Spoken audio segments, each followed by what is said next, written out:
currently an unemployed social worker. Throughout my short experience in the field of social work, I saw many examples of human suffering, just within our communities, such as people without homes or the nearly homeless. All of these cases, I believe, were preventable as we as a society had identified the underlying causes of homelessness, for instance, could be addressed by access to affordable housing, just for example.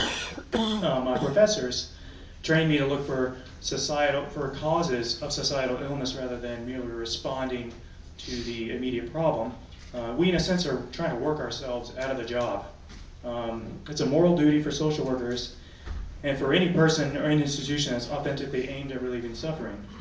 I think we all would agree that it would be enough conflict of interest and hence immoral for any person or institution to profit from human suffering rather than actively undermine it. The NASW, the National Association of Social Workers, the Code of Ethics mandates social workers to not participate in relationships that amount to a conflict of interest, especially that is profiting from the suffering of a client. I hope that you would also agree that we would not reward institutions that have a reverse incentive to fix social problems, meaning the worse a problem gets, the more money they make. But, unfortunately, this is precisely what I feel the current relationship that Hamilton County has with the Corrections Corporation of America, which manages Silverdale Prison.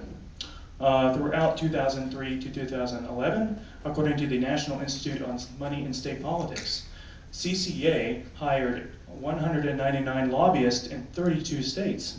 On a federal level, according to the report, CCA spent more than $18 million lobbying between 1999 and 2009, employing 5 or 6 firms at a time. And in 2010, they spent $970,000 lobbying the federal government. Why were they doing this? This is because a for-profit prison make more money when the more prisoners they house. Hence, in order to secure their profits, they lobby our state and federal government for harsher sentences as well as fostering an environment of corruption in the judicial system, with no incentives for long-term rehabilitation, because this was cut into the profit margins. In short, they are not trying to work themselves out of the job.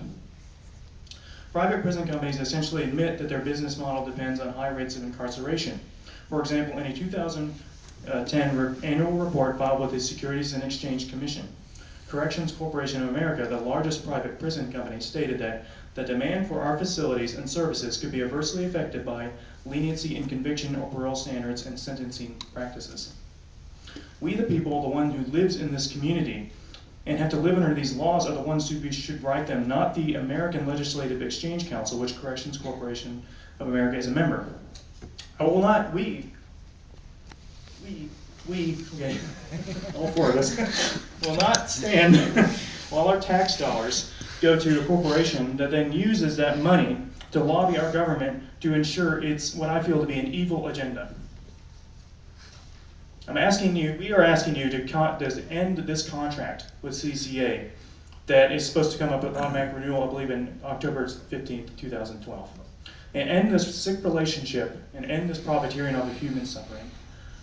To my knowledge, Hamilton County was the first county in the United States to contract its prisons out to a for-profit company.